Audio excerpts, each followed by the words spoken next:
I was bloated, looked 6 months pregnant every single day, and I'm very thin. I have been my whole life. So it was very noticeable. Like, I genuinely looked pregnant. Didn't want to wear my clothes anymore because, you know, when you're in your early 20s, you want to go out and wear your crop tops and look cute. And I was embarrassed by how I looked. And it doesn't matter if you ate the most nutrient-dense food on the planet. Your body is not in the state to digest that. I just went to Europe for 3 weeks with my boyfriend, and I ate pizza, pasta, pastries, gelato every single day, and I did not have a single stomach issue. I did so much testing even, and none of it helped truly. It was when I stopped obsessing about all that stuff.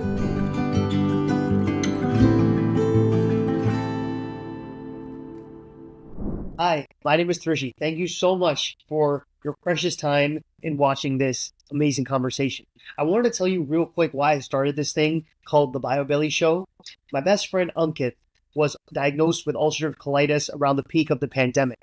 And I felt he did not know how it is to find root cause healing and how to find a long-term solution for his issues. Once I figured that out and I saw an intelligent person like him going through a vicious cycle of crippling symptoms that are changing his overall lifestyle and his relationship with food and his relationship with movement, I realized that the most important thing I can do is become a bridge to serve people with information on how it is we can bring root cause healing to the world, right? And look, with gut issues, it's so weird because the gut is the central part of our whole body, right? And so disease always starts with a small dysfunction with the gut, as far as I am learning, right? So my goal for this podcast is to speak with every single gut healer that I can, right? Whether that's a naturopath, whether that's a gastroenterologist, whether that's an IBS dietitian, whether that's a CBT expert, whether that's an EDMR specialist, whether that's a gut hypnotherapist. Basically, I want to speak with everyone who heals guts because I want to make it very accessible how it is our body works, how it is we can get long-term relief, and how it is we should optimally live for an optimized gut, thereby having an optimized health. And I really hope you enjoy this conversation. If it serves you, please like and subscribe because it does support us and show us that our dream is coming true and we're actually healing guts for a living. So without further ado, let's hop into the episode. Hello, everyone. Welcome to a fresh new video of the BioBelly podcast. Bloating is what launched today's guest into health. One day, her belly looked and felt like a balloon, and it stayed that way for years. Doctors and antibiotics didn't fix it, so Karlee Close did what great teachers do. She learned, she experimented, and built a better system. Now through Beyond Bloated and the Beyond Bloated podcast, she helps women end chronic bloating without strict protocols. Karlee is a Health Coach Alliance registered, trained in natural nutrition and the microbiome. And she brings in a unique combo of a teacher's clarity and a mathematician's problem-solving background. If you're tired of elimination diets and want sustainable strategies, this episode is 100% for you. Karlee, thank you so much for being here today. Thank you, Trishi. Thank you for that awesome little intro there. And it's funny because I do have degrees in math and education. So the teacher aspect is more on target than you think. I love it. I love it. Karlee, I wanted to start a little bit about your background, right? Because it's so interesting. You had an amazing STEM-related career where you were math-focused, and all of a sudden you embarked on this new, beautiful path of becoming a healer and helping people around you. Can you walk us through that? Yes. So we were kind of chatting before this, and like Trishi, I was always just good at math. So you kind of just, when you're a teenager, you don't really know what you want to do with your life. So you pick what you're good at. And I was good at math, so I went into math in university. I also did do education. So my original goal was I'm going to be a math teacher in high school. And after doing my placements, I decided not for me. So I did get a job as a data analyst, and it was okay for a bit. To be honest, I actually hated my very first job as a data analyst, and that is what triggered my gut issues to begin, because I was experiencing symptoms that I didn't realize were symptoms for many years. I was exhausted. I was sick like every couple months. I was getting UTI infections multiple times a year, throat infections on so many antibiotics, canker sores in my mouth, like 5 at one time, which is excruciatingly painful if you've ever had that happen. So these things I just brushed off in my teenage years and even my early 20s as this is just my genes. This is too bad for me. You know, my mom has UTIs sometimes, so I've just been handed this hand. And then when I started my first full-time job as a data analyst, going to the office 8 to 5 or whatever it was every single day, sitting in traffic for 45 minutes, I was so bored at the job too. Like, it was not fulfilling and I was miserable. I've never been so miserable in my life. And that is when my gut issues started. A couple months into that job, I started having stabbing gut pains after eating my lunch. I was running to the bathroom, having explosive diarrhea in this little tiny office washroom, which was super embarrassing as a 24-year-old just starting out in your career. I was bloated, looked 6 months pregnant every single day, and I'm very thin. I have been my whole life. So it was very noticeable. Like, I genuinely looked pregnant. Didn't want to wear my clothes anymore because, you know, when you're in your early 20s, you want to go out and wear your crop tops and look cute. And I was embarrassed by how I looked. So that is what started my gut issues, was really that job. The emotional impact of that triggered it. And that I could no longer ignore. So that is when I started trying to figure out, like, why is this happening to me? My mom at the time was gluten and dairy free already. So I knew a little bit about, she was seeing a naturopath, but you also must know I was the most unhealthy individual back then. I ate everything takeout from a box. I didn't know how to cook. I did not exercise. I slept sporadically and I drank excessively in my university years, and even coming out of university. On the weekends, I went out with my friends, I partied, and that was my lifestyle. So to think that I had to change anything in my life at that time was not really something I wanted to do. And that's why I really understand where people are coming from when they're like, well, I live this way. How do I change things? And trust me, I get it. It's not easy.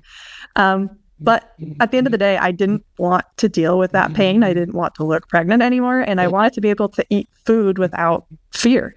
So that is really where I started the journey, and a lot more followed. So I will pause there for now. Love it. That's so interesting. Like, the fact that it was more, and I know you mentioned it a lot, the gut-brain axis, right? It's given how your mental state is that it can manifest as gut issues. And it was specifically because that job, it was draining you so much, and it was probably a source of major stress that it led to those gut issues like bloating and those stabbing gut pain that you were mentioning. Could you tell us a little bit about the gut-brain axis and how it is we can optimize it to improve our gut health? Yeah, and it's honestly, the easiest way to describe it is, think about when you're nervous, right? You have a big presentation coming up at work, or you have to go to the doctor and you don't want to, and you're nervous. You feel that in your gut. Like, maybe you have butterflies in your stomach, or you have to run to the washroom, like you have to pee, or maybe you have to have a bowel movement, you know? That is the mind and the gut speaking to each other. And it goes both ways. There is a direct link between the two. And oftentimes stress gets pushed aside, or like, no, that's not the answer. That's not what I need to work on. I need a supplement, or I need a protocol, or I need the right diet plan to improve my gut health. But I'm telling you that stress is probably doing so much damage to your gut and you do not realize it. because stress damages our gut lining. So it has been proven, you can look it up, you can do research, stress damages the gut lining, which can cause leaky gut. And that is when food sensitivities begin. And that is when the stabbing gut pain and the bloating and the diarrhea and constipation and all the symptoms associated with, GI, IBS, whatever you want to call it, begins. So being chronically stressed is damaging your gut lining. And at the same time, you're not able to digest your food when you are in a chronic state of stress. Basically, we have something called fight or flight and rest and digest. And when we are in fight or flight mode, our bodies are focused on survival. We are trying to escape the bear. I'm sure you've heard it before. Fight the lion, We're either trying to run or fight. We don't want to digest that sandwich we just ate because it is not priority to the body at that time. And fight or flight happens not just when you are faced with a cougar, but when you are irritated because you are typing an email to your manager and they have upset you, or you are scrolling on Instagram and you're seeing all of your colleagues having a better time than you, like little things in life stress us out.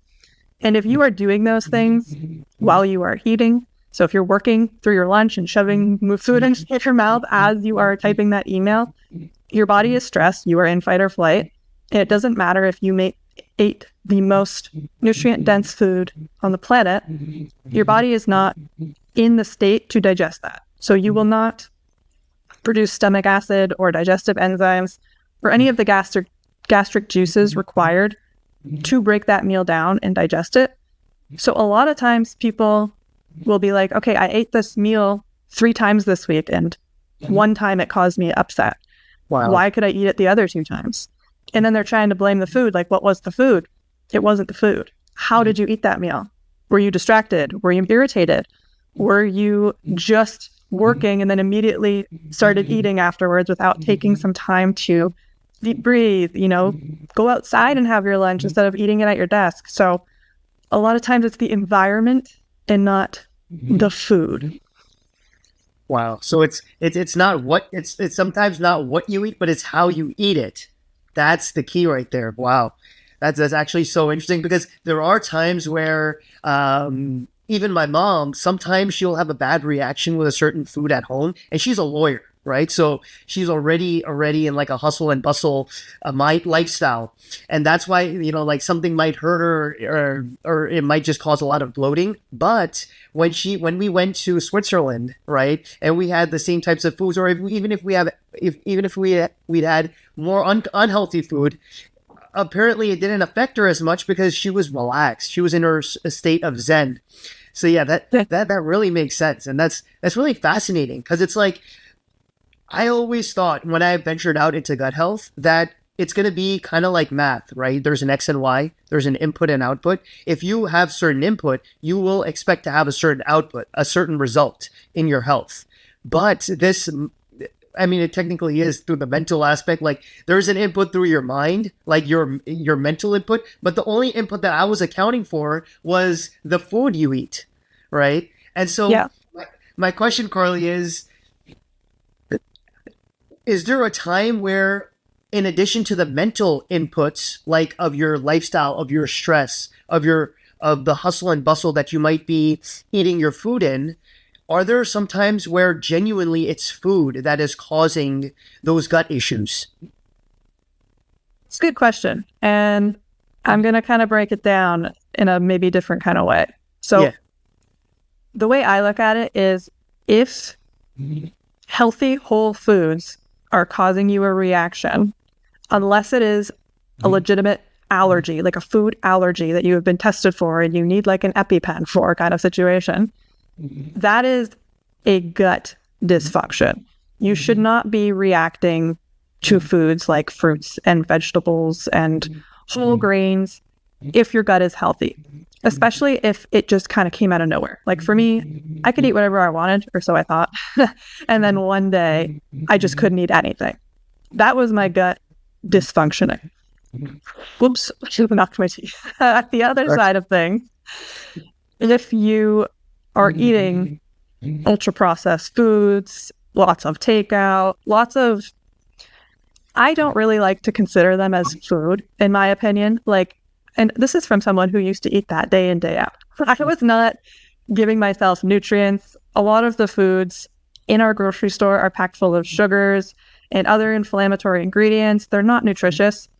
That isn't really food. So if that is causing you a reaction, that's just your body saying, hey, this isn't really helping me in any way. Like, this is not giving me nutrients. This is inflammatory. That I can understand why that is giving you a reaction.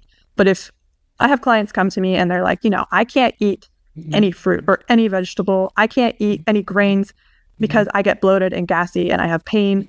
That is a red flag. And that is not the food causing the issue. That is your gut. You likely have leaky gut. You likely have dysbiosis. So your gut bacteria are imbalanced. More of the bad pathogenic bacteria have overgrown. The good are now kind of being crowded out. That is causing gut issues along with the stress. And I can tell you, I work with women and us women, men as well, of course, but we have a lot on our plates. We are caregivers. We work full time. We are trying to take care of ourselves. It is a lot. And I have not worked with a single woman who has not been chronically stressed. And they all have severe gut issues. So on top of working on strengthening that gut lining, balancing out those gut bacteria, we are also working on the stress management component. Because if you balance out your gut, but you're still chronically stressed, you're just going to go right back to where you were. Something put you in that state. Oftentimes it is stress. It is the ultra processed SAD diet, as we call it, not eating well, not moving your body in a way that benefits you or at all. In my case, I was not moving my body really at all. And sleep is so important and often gets shoved aside as well because we're stressed and we have so much to do. So we're going to sacrifice sleep to get all the things done that we need. When our body repairs itself when we sleep, if you are needing to strengthen that gut lining, balance out that gut bacteria, balance out your hormones, all of that happens when we sleep. So you need to be sleeping, I believe, 8+ hours per night for women, bare minimum 7. If you're not getting at least 7, you are not doing your body any favors. Yeah, absolutely. And it's funny because when you were mentioning gut issues, it just kept making me think about my aunt. She actually just recently, and she doesn't know if it's old makeup or what, but she started getting like these rashes on her face, and she already has some issues with IBS-C, as I said. And so when I spoke with her, and I don't know what exactly the conversation led to this point, but I was like, okay, do you want some food? Do you want something to eat? And she's like, yeah, sure. And I was like, can you have cashews? And she's like, oh no, my doctor said I can't have cashews. And I was like, why can't you have cashews? There is dry fruit. And I asked her, is there like any allergy? Because I've known you for 23 years of my life. I never knew if you have allergies. And she's like, no, my doctor said there are certain foods that I can't eat. And she listed out foods that, I'm not joking, Karlee, like if someone gave me that list of foods, I would say, oh, this is like really healthy meal. Right. And so part of me, and this is like, well, she's also vegan and she's plant-based. So the options for her food is already very, restricted, but she can't have tomatoes. She can't have avocados. She can't have cherries. She can't have any citrus foods because apparently it causes her to break out.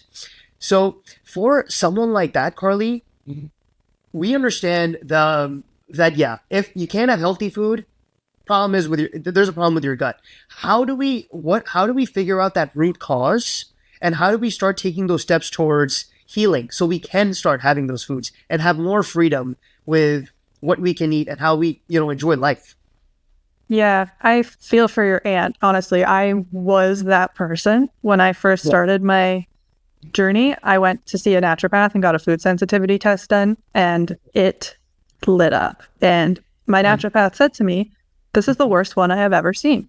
And healthy foods were highlighted, like citrus fruits, all gluten, all dairy, all sugars, oils, vegetables, like literally everything. And at that point, I was very unhealthy. Like I was in my vodka Sunny D era. Okay. So it was very bad.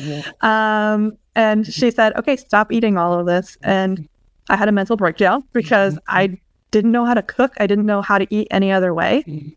So I feel for her greatly because it's very overwhelming and you're so limited. And then it gets extreme because you take this list, at least I did, so seriously because you don't want to feel poorly. You know, you don't want the skin breakout. You don't want the stomach pain. You don't want to have to run to the washroom when you're hanging out with your friends. So I was like sticking to this so strictly, going out to eat. And it's very stressful trying to eat out at a restaurant when you're following this strict list because you're not making the food and you don't want to be like that annoying person who is telling the waiter, I can't have this, I can't have this, I can't have this. So you kind of just don't go or you don't eat or you're nervous. And then that comes back to the stress because now you are stressed out. So now you're going to be sensitive to more foods because you have a limited amount and you're eating those regularly, but you're stressed and you can't digest those either now. So now the list gets smaller and smaller. I've seen it time and time again. It happened to myself. So now I will actually answer your question. What do we do about it? So I believe if you know a food is causing you a reaction at this time, to avoid it temporarily. So for myself, I was sensitive to gluten and dairy. That was very obvious to me. So I stopped eating those. However, there were a lot of foods on the list, and maybe your aunt can relate to this, that I was told, you're sensitive to these. But I was like, am I? You know, like, I don't notice anything when I eat them, but I listened and I cut them out. So I encourage you to, first of all, do your own research just by listening to your body. Like, if you eat the food that you are so-called sensitive to in a calm state, you know, sit at the table, do your deep breathing, try your best not to be like hyper focused on, am I sensitive to this? Am I going to have a reaction? I know easier said than done, but try to eat in the calmest state that you can and note what happens. Do you actually feel poorly or not? So that would be step one, is make your own decision on what is actually triggering you, because it might not be the entire list, and I bet it's not. And then comes in the aspect of strengthening your gut health, which is honestly, we could do an entire podcast episode on that alone, but to kind of give a brief overview, in my practice, we focus on the 4 pillars of health. So we do nutrition, stress management, sleep, and movement, because it all works together to strengthen that gut lining, balance out that gut bacteria. There may be some targeted supplementation required, but to be completely honest, I do very minimal supplements in my program, and I'm knocking on wood here. I do currently have 100% success rate with my clients. So I can, yeah. So ultimately, yes, there may be some supplementation that can help. And absolutely, I've taken supplements in my life. I still take some. But a lot of times we are throwing random supplements at our bodies that we see on Instagram or our friends took and it worked for them. It's not going to work for you because you are different. You have a different lifestyle than another person. You have a different health history than somebody else. The way you live is different. So working with someone who can help you choose very minimal supplements to help you can fill in some gaps. But I am telling you with very, very confident, with a lot of confidence, it is truly your habits that damage the gut and will help build it back up. So I would start looking at your nutrition first, seeing what are you fueling your body with? Is it nutritious food? Also, how you are eating. So how we talked about mindful eating, not eating through work, sitting away from or sitting at the table, deep breaths, chew your food. It sounds simple, but like you don't do it. I know you don't. So do that.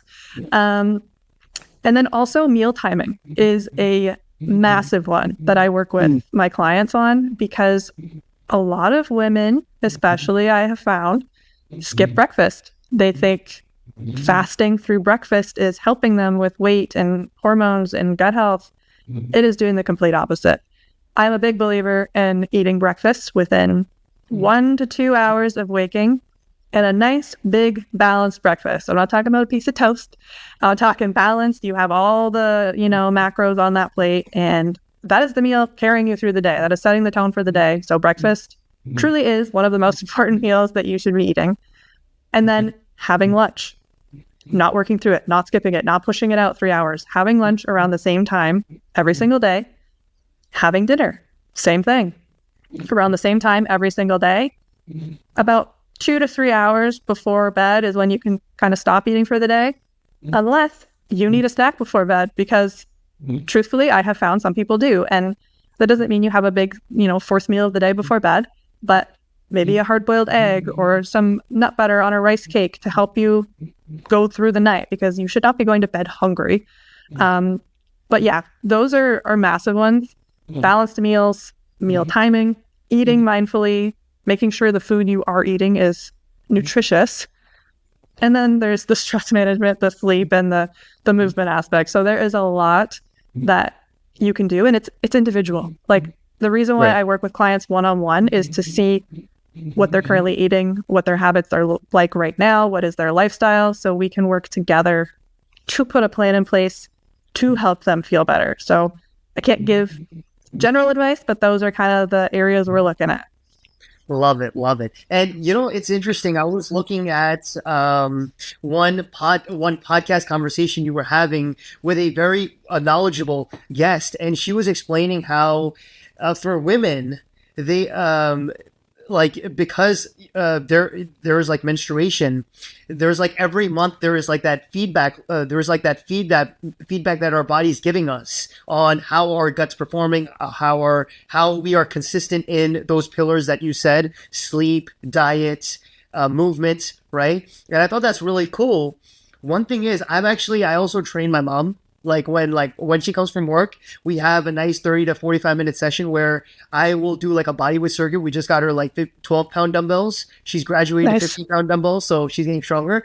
But one thing I notice is there are times where, and I was listening to a podcast about it as well. There are times where you're not supposed to overexert, especially for women. There are times where you don't working out very hard can actually be a detriment to overall health. Whereas I always came on the mentality of the harder you work, the bigger the reward, or you know what I mean? Like the more the gains there are, right? Whether it comes to muscle strength, endurance, but a new take, it's caused me to rethink how I train her.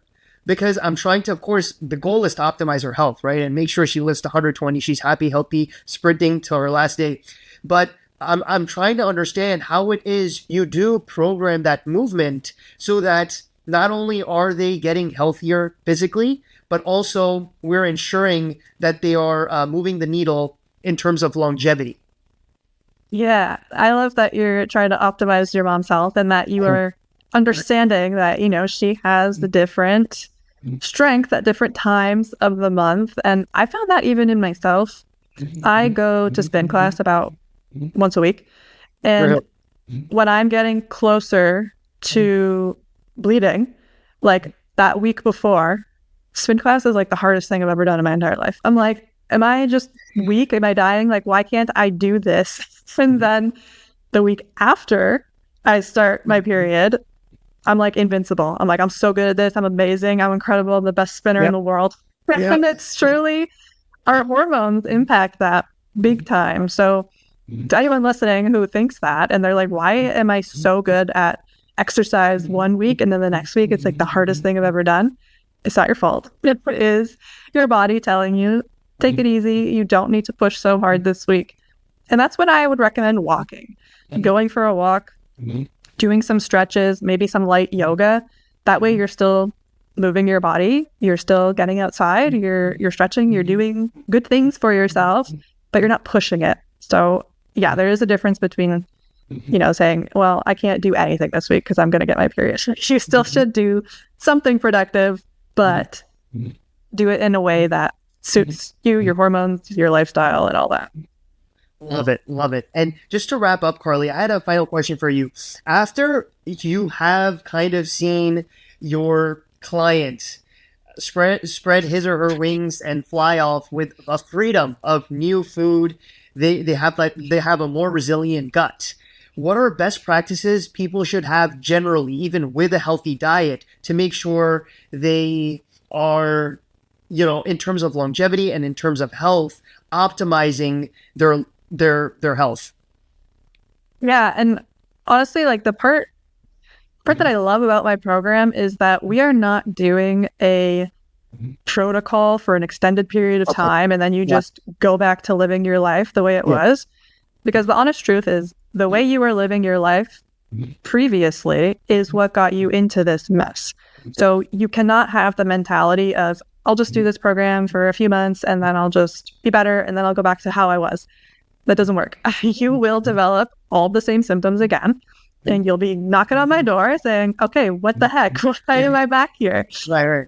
That is why when I talk to potential clients about the program, I let them know this is a lifestyle change. This is not, let me do this temporarily and go back to my old ways. We are developing new habits, and I work with them to make sure it fits into their life, to make sure they like what they are doing, that it is sustainable. So honestly, my best advice is to keep doing the things, don't sleep 8 hours every night for a few months and then backtrack, and don't sign up for the gym, go a few times and then say, oh, it's not working and quit. Like, you need to keep doing the things. You need to like what they are, because you can't force yourself to go to the gym indefinitely. If you don't like the gym, don't go to the gym. Find a exercise class that you like.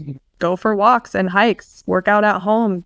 Find what you like and make it sustainable.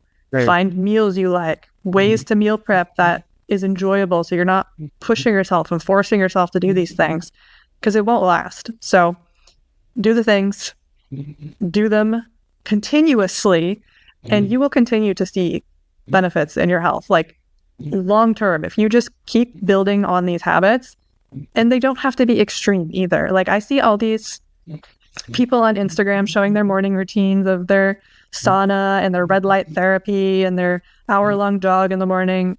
Cool, good for you. Most people can't do that. So it does not need to be extreme.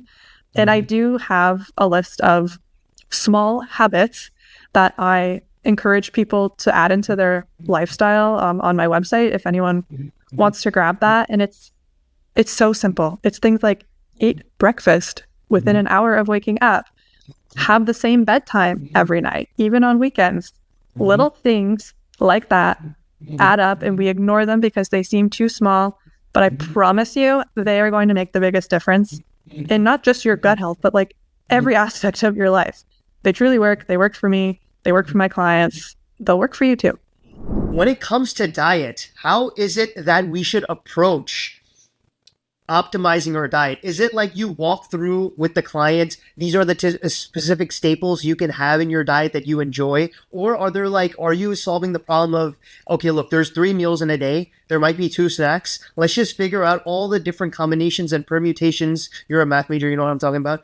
All the different types of ways we can comprise a healthy daily diet, right? How is it like? Is it like per dish? Is it per meal? Is it per food? How does that work?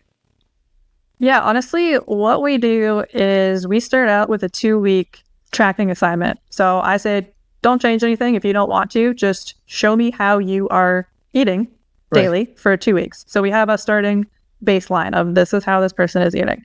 And from there, I ask them, what do you want to improve upon? What do you see as a gap here? Because they are in control of their lives. And if the person you are working with can identify and wants to make that change, it is going to be way more successful than me saying, you're not eating enough protein here, you're not eating enough this here, you need to stop doing this. nobody wants to be told, do this, stop doing this. It's kind of icky. So it is a partnership, truly. I am there as education. If they're struggling to find out, they're like, I want to make a change, but I don't know what it is. Of course, I'm going to guide them. But that is where we start. And all of my clients can make that identification. Almost everybody out there knows what they are not doing enough of that they should be doing because they don't have time or whatever the reason may be. But then from there, we make sure, yes, they are eating 3 meals a day. That is definitely my recommendation. We make sure they are eating breakfast within that 1 to 2 hour window. We make sure they're eating enough because it is so very common that women undereat, whether unintentionally or because they believe women need to eat less.